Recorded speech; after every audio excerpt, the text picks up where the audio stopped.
Hello students, इस video में हम लोग रेफ्रिजरेशन एयर कंडीशनिंग के 7th चैप्टर के एनालिटिकल प्रॉब्लम्स को देखेंगे, जिसमें क्वेश्चंस है the dry bulb temperature and wet bulb temperature are 30 degree centigrade and 20 degree centigrade and atmospheric pressure is 740 mm of Hg। Then determine, ये जो भी property होता है मॉइस्ट एयर का, उसको हम लोगों को डिटरमाइन करना है कि क्या प्रॉपर्टी, जितने भी प्रॉपर्टी है जिसको हम लोग पहले साइकोमेट्रिक चार्ट से, डायरेक्ट चार्ट से देख के उसको, इस प्रॉपर्टी को निकाल लेते थे, लेकिन इसको हम लोग फॉर्मूला के थ्रू करेंगे। तो उसको कैसे करते हैं देखते हैं हम लोग। तो हम लोगों को क्या फाइंड आउट करना है? Due point temperature, specific humidity, relative humidity, degree of saturation and enthalpy. चलिए तो हम लोग सॉल्यूशन को देखते हैं कैसे उसको सॉल्व करेंगे। तो हमें dry bulb temperature and wet bulb temperature दिया हुआ है, तो हम लोग इसको कैलकुलेट करेंगे। ये दो चीज गिवन है, तो PV is the partial pressure of water vapour. क्या होता है? Partial pressure of water vapour. तो partial pressure of water vapour calculate करने के लिए हम लोगों को ये फॉर्मूला, एग्जॉन फॉर्मूला भी बोलते हैं इसे, इसको यूज करेंगे। This is PV dash, this is PV dash minus 1.8 T minus T dash. अब ये इसमें क्या क्या है टर्मिनोलॉजी समझेंगे। T is the dry bulb temperature, T dash is the wet bulb temperature and PV dash is the saturation pressure corresponding to wet bulb temperature. PV dash is the saturation pressure corresponding to wet bulb temperature. अब ये हमें कहां से मिलेगा? तो ये हमें मिलेगा रेफ्रिजरेशन टेबल से। रेफ्रिजरेशन टेबल में मॉइस्ट एयर का एक, मॉइस्ट एयर की प्रॉपर्टी का एक वो रहता है, एक पेज रहता है, उसमें आपको हर टेम्परेचर के कॉरस्पॉन्डिंग सैचुरेशन प्रेशर आपको मिल जाएगा। तो वहां से हम देखेंगे कि 20 डिग्री टेम्परेचर के कॉरस्पॉन्डिंग कितना सैचुरेशन प्रेशर है, तो उसको हम लोग इसको लिख लेंगे। उसके बाद 1.88 और P क्या है? एटमॉस्फेरिक प्रेशर या टोटल प्रेशर। तो एटमॉस्फेरिक प्रेशर हमें गिवन है 740 mm ऑफ Hg। अब 740 mm ऑफ Hg में दिया हुआ है, इसे हमें कैलकुलेट करना है बार में। तो बार में कैसे कैलकुलेट करेंगे ये हम देखेंगे यहां से। तो प्रेशर इसमें दिया हुआ है, इसको बार में कैलकुलेट करने के लिए, अब इसको कैलकुलेट करने के लिए बताते हैं आपको। 740 into 13.6 into 9.81 into 1000 divided by 1000 क्यों ये डिवाइडेड है? mm को मीटर में कन्वर्ट कर दिए, और ये मरकरी का है तो मरकरी का 13.6 इंटू 10⁻³ रिलेटिव डेंसिटी, उससे इसको 9.81 ये।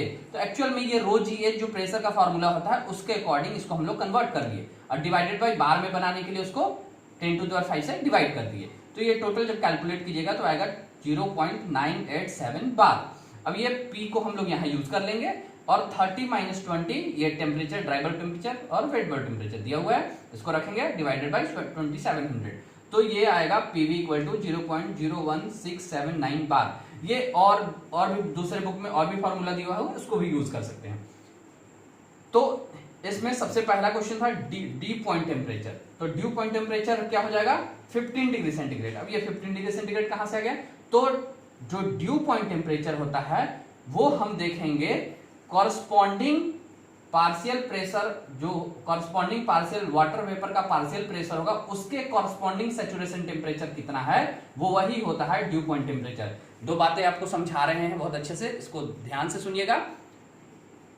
Partial pressure of water vapour PV के कॉरस्पॉन्डिंग जो भी टेम्परेचर होता है वो ड्यू पॉइंट टेम्परेचर होता है, एंड ड्राई बल्ब टेम्परेचर जो के कॉरस्पॉन्डिंग जो भी प्रेशर होगा वो पीवीएस होगा, सैचुरेशन प्रेशर, ये PVS corresponding to dry bulb. तो ड्राई बल्ब टेम्परेचर के कॉरस्पॉन्डिंग PVS होता है, partial pressure of water vapour under saturated condition, ये DBT के, और partial pressure of water vapour जो होता है वो ड्यू पॉइंट टेम्परेचर के कॉरस्पॉन्डिंग होता है। तो हमें यहाँ partial pressure of water vapour पता चल गया है, तो इसके कॉरस्पॉन्डिंग हम टेम्परेचर देख लेंगे। तो टेम्परेचर क्या आ जाएगा, वहां हम देखेंगे टेबल में, वही मॉइस्ट एयर की प्रॉपर्टी वाले टेबल में देखेंगे, तो वहां हमें मिलेगा इस प्रेशर के कॉरस्पॉन्डिंग 15 डिग्री सेंटीग्रेड। तो उसको अप्रोक्सीमेट आएगा, आप देखिएगा अप्रोक्सीमेट डेटा आप लीजिएगा। टेबल से जो भी हम चार्ट से निकालेंगे वो थोड़ा सा अप्रोक्सीमेट डेटा आता है, तो अप्रोक्सीमेट 15 डिग्री सेंटीग्रेड आपको मिल जाएगा। फिर दूसरा है स्पेसिफिक ह्यूमिडिटी। स्पेसिफिक ह्यूमिडिटी का फॉर्मूला होता है 0.622 पीवी पी माइनस पीवी। ये सारी टर्मिनोलॉजी आप समझ चुके हैं। PV is the partial pressure of water vapour, P is the total pressure. आपको ये सारे चीज मिल चुका है। पीवी यहां है, पी यहां है, इसको रख देंगे तो ये आपको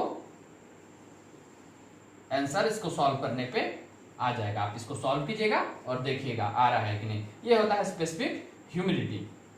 ये फॉर्मूला का डेरिवेशन आपको बुक में मिलेगा, नहीं भी पता होगा तो मैं आपको फोटो दे दूंगा ये कैसे डिराइव होता है। उसके बाद ये रिलेटिव ह्यूमिडिटी। रिलेटिव ह्यूमिडिटी क्या है? तो partial pressure of water vapour और partial pressure of water vapour under saturation condition का रेशियो होता है। तो partial pressure of water vapour आपको यहां मिल गया है। और पीवीएस, अब पीवीएस बताए थे कहां से देखेंगे? तो पीवीएस देखेंगे जो ड्राई बल्ब टेम्परेचर होगा उसके कॉरस्पॉन्डिंग कितना सैचुरेशन प्रेशर है वो होता है पीवीएस। तो ड्राई बल्ब टेम्परेचर 30 डिग्री है, इसके कॉरस्पॉन्डिंग हम पीवीएस आपको निकल के आएगा। आप टेबल में, वही रेफ्रिजरेशन टेबल में आप देखोगे मॉइस्चर की प्रॉपर्टी में, तो आपको इतना मिल जाएगा। तो इन दोनों का रेशियो हो जाएगा ये। तो ये होता है आपको रिलेटिव ह्यूमिडिटी। फिर चौथा है डिग्री ऑफ सैचुरेशन। तो डिग्री ऑफ सैचुरेशन का फॉर्मूला होता है phi into P minus PVS, P minus PV. तो फाई आपको यहां से निकल गया है, पी आपको पता है, पीवीएस आपको पता चल गया यहां से, पी पता है आपको और पीवी भी पता है आपको। ये जब निकालेंगे तो आ जाएगा इतना। इसको परसेंटेज में कैलकुलेट करते हैं, इसलिए इसको 100 से मल्टीप्लाई कर देंगे तो 38.45% आंसर आ जाएगा। फिर लास्ट है एंथैल्पी। एंथैल्पी कैसे कैलकुलेट करेंगे आप? तो एंथैल्पी कैलकुलेट करने के लिए एक फॉर्मूला होता है मॉइस्ट एयर की एंथैल्पी। अभी तक हम लोग ड्राई एयर की एंथैल्पी देखते थे तो सीपीटी पढ़ते थे, एमसीपीटी। तो ये यहाँ पे लेकिन हम लोग देखेंगे मॉइस्ट एयर की एंथैल्पी क्या होता है। तो 1.005 यही सीपी है, 1.005 into T, T is the dry bulb temperature, plus specific humidity W bracket में 2500 प्लस 1.88 टी।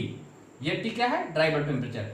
ध्यान देने वाली बात है कि यहाँ पे टी जो है वो केल्विन में नहीं रखेंगे, ये डिग्री सेंटीग्रेड में रखेंगे। हमेशा हम लोग थर्मोडायनेमिक्स में या थर्मल में केल्विन में टेम्परेचर को रखते हैं, लेकिन ये फॉर्मूला ही ऐसा बनाया हुआ है कि डायरेक्ट डिग्री सेंटीग्रेड में रखने पे आ जाता है आंसर। तो 1.0 टी या 30 रखेंगे। ये स्पेसिफिक ह्यूमिडिटी आप ऊपर से आप निकाल लिए हैं। फिर 2500 प्लस 1.88 इंटू ये, तो इसको आप कैलकुलेट कीजिएगा, इतना किलो जूल पर केजी ऑफ ड्राई एयर आपको आ जाएगा। आशा है आप लोगों को ये समझ में आया होगा। आप जहां भी होगा इसको पॉज कीजिएगा, इसको देखिएगा, समझिएगा। नहीं समझ में आएगा आप मुझे कमेंट कीजिएगा। Thank you.